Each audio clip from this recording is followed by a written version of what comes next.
On this edition of Stony Brook News, what construction on Nicolls Road might mean for your commute. A look at the app a Kings Park woman created to help people with special needs. And how Stony Brook students are celebrating Black History Month with music.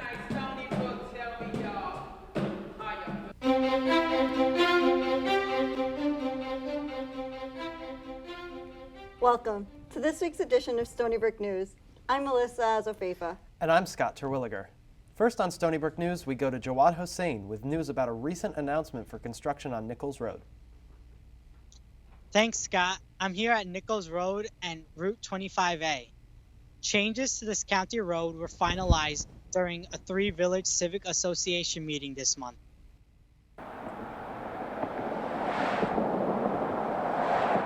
Suffolk County is planning to start work on easing traffic concerns on the northern part of Nicolls Road. A prevalent issue has been that drivers weave too quickly to the left lane when coming from eastbound Route 25A. Route 25A had the fourth most fatal car accidents on Long Island in the span of 4 years, according to the National Highway Traffic Safety Administration. The slip ramp on Route 25A will be removed, bringing a right turn lane up to the signal. Civil engineering professor Anil Yazijay explains the effects this will have on the traffic on the road. When you remove this right turn and make it a light, like you control basically the right turns, then you remove those conflict points. A study was planned regarding traffic on Route 25A but wasn't able to be done since it is a state road. However, they decided to track Nicolls Road between 8 and 9 a.m. when it has the most activity and found that 600 cars make the right from 25A. Road design parameters, first design parameters are always safety, then the efficiency of the flow. Some people are willing to deal with the added hassle in exchange for better safety. I think that a small amount of additional commute time would be worthwhile if they're going to make conditions safer at that very dangerous intersection. Suffolk County has also decided to construct sidewalks from the north entrance of Stony Brook University on the west side of Nicolls and a sidewalk on the east side as well.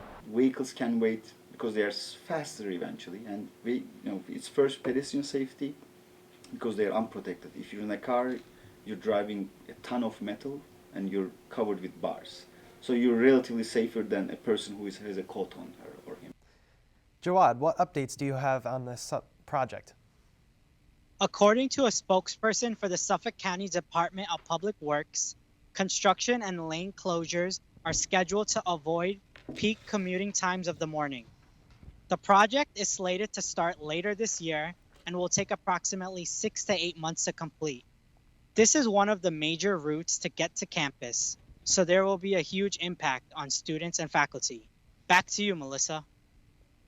Thanks, Jawad. Nevada residents are preparing for their caucus this Saturday. This is the third state to hold a caucus or primary for the 2020 presidential election. Voters will elect a candidate for the potential Democratic nominee in November. Nevada is a diverse state, where the Hispanic vote is expected to determine who takes the lead in delegates. Vermont Senator Bernie Sanders is currently leading in the polls. President Donald Trump has granted clemency to several high-profile figures. Governor Rod Blagojevich of Illinois had his sentence commuted, and the former New York City Police Commissioner Bernard Kerik was pardoned. Blagojevich was convicted in 2010 of selling Barack Obama's vacated Senate seat when he became president. Kerik was convicted of tax fraud and lying to government officials. Former 49ers owner Eddie DeBartolo was also pardoned. Parts of Mississippi and Tennessee are experiencing near-record flooding after weeks of heavy rain. Water levels near Pearl River in Jackson, Mississippi rose to 36.8 feet, the third highest level to be recorded. Over 1,000 homes were flooded and 16 search and rescue operations were needed. Mississippi Governor Tate Reeves said in a press conference that, quote, "It will be days before we are out of the woods and the waters recede." Showers are expected to continue until next week. A Kings Park woman developed an app for her brother to connect him to people just like himself. Reporter Ariel Noren has the story. And then if you zoom all the way out. A common challenge and fear family members of someone with special needs face is isolation. Juliana Featherman wanted her brother, who has autism spectrum disorder, to have a community of people with special needs that he could connect with. I thought it was pretty awesome. Juliana decided to create an app called Making Authentic Friends. She raised money from golf outings, an investor who has a son with special needs, and crowdfunding on a website for women entrepreneurs. Each user includes their diagnosis, age, location, gender, and their interests to match with similar users. The app also allows users and caregivers to interact with each other on the app and to message each other.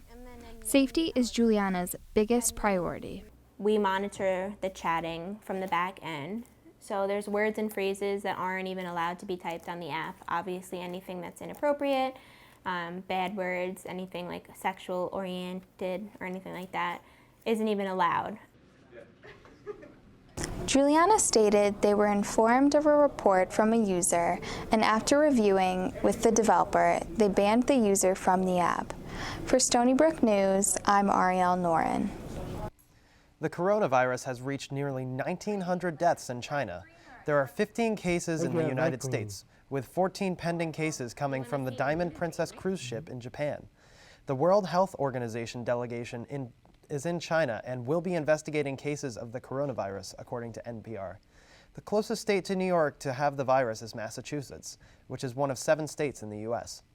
A Port Jefferson couple was scammed into giving nearly $20,000 to an imposter claiming to be their grandson. News 12 reported that the scammer called after requesting bail money and claiming he was in custody for causing an accident while texting and driving. An accomplice, pretending to be his lawyer, later showed up at their door to collect the money. The couple described him as a light-skinned African-American man in his late 20s. He drove a dark-colored sedan with New Jersey plates. The police confirmed the case is under investigation, and the public is urged to call the authorities with any information. A new trend has millennials shelling out upwards of $50 to get that perfect picture for social media. Caitlin McDuffie reports. Bright, colorful backdrops make it impossible for a person to walk through a room without taking a picture. And that's the point. The Rose Mansion is a part of a growing trend called Instagram museums. While traditional museums promise more of an educational experience, the focus of these Instagram museums is to snap a perfect picture for social media. For the life of me, I don't understand how Instagram has not come here and given us a sponsorship. This entire place is a huge Instagram hub, from selfies to you see the libations colors we have in the background. The trend includes Manhattan's Color Factory, the Ice Cream Museum, and the Rose Mansion. All of them have the same business model: the perfect backdrop to take Insta-worthy photos and free advertising through customers posting pictures on their feed. The Rose Mansion has over 35,000 pictures with the hashtag Rose Mansion. Word of mouth is so powerful, and people always take pictures and put it up on Instagram. And with the hashtags, that's how people find out about Rose and Wine Mansion. While some enjoy taking photos at the museums, I do a little bit of modeling, so I wanted to get an opportunity to take some pictures with some awesome background, but I also wanted to learn a little bit more about wines. Meanwhile, critics argue photos take away from the experience. I feel like sometimes you just got to put your phone away and enjoy the moment. And I was actually thinking about that when I first came into the place. I was like seeing people like taking videos and pictures at first, and I was like, just take it all in. Like, people don't exactly like just put away their phones and like just enjoy themselves. The museums have hundreds of thousands of followers on their Instagram profiles, something many of their customers dream of having.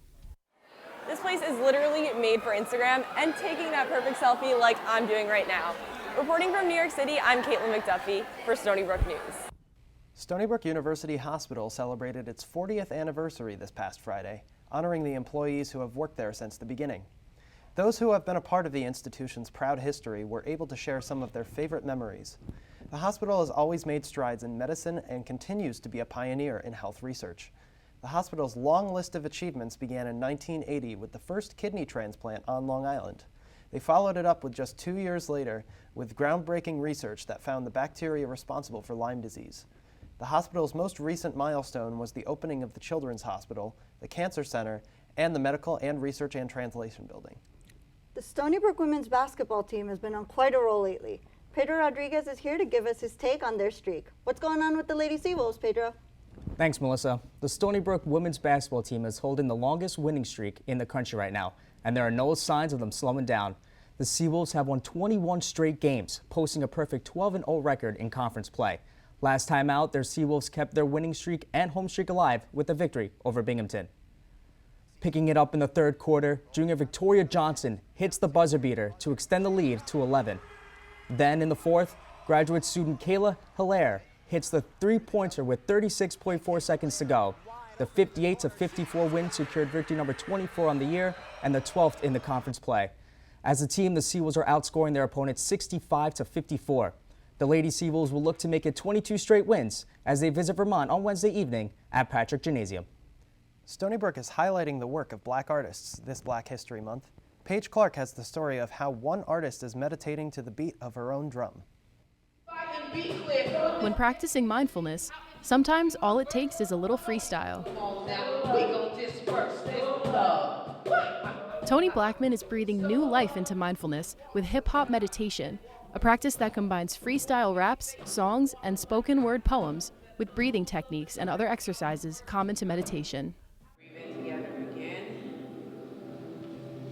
With hip-hop being infused into mindfulness practices, it takes on a different power, a different level of impact when you add this same message to a rap beat. Blackman is not only an artist and educator, but also the first hip-hop artist selected to work as a cultural ambassador with the U.S. State Department. She has traveled the world to inspire people with her use of hip-hop to push their limits and pursue their goals with affirmations and songs. Rhythm has power. And when you bring those two together, it's bananas what's possible. Blackman is one of Stony Brook University's featured artists in the celebration of Black History Month. This year's theme of owning your own narrative highlights Black artists and innovators showcasing their artistry and taking control of their narratives. The arts are a place that, statements can be made. I think when you see all that's going on in our society right now, that's when a lot of times we tend to rely a little bit more heavily on the arts. Stony Brook will continue its celebration of Black History Month with a number of workshops, lectures, and performances, and will hold a closing ceremony on February 26th. For Stony Brook News, I'm Paige Clark. That's all we have for this edition of Stony Brook News. Stay warm and have a great week.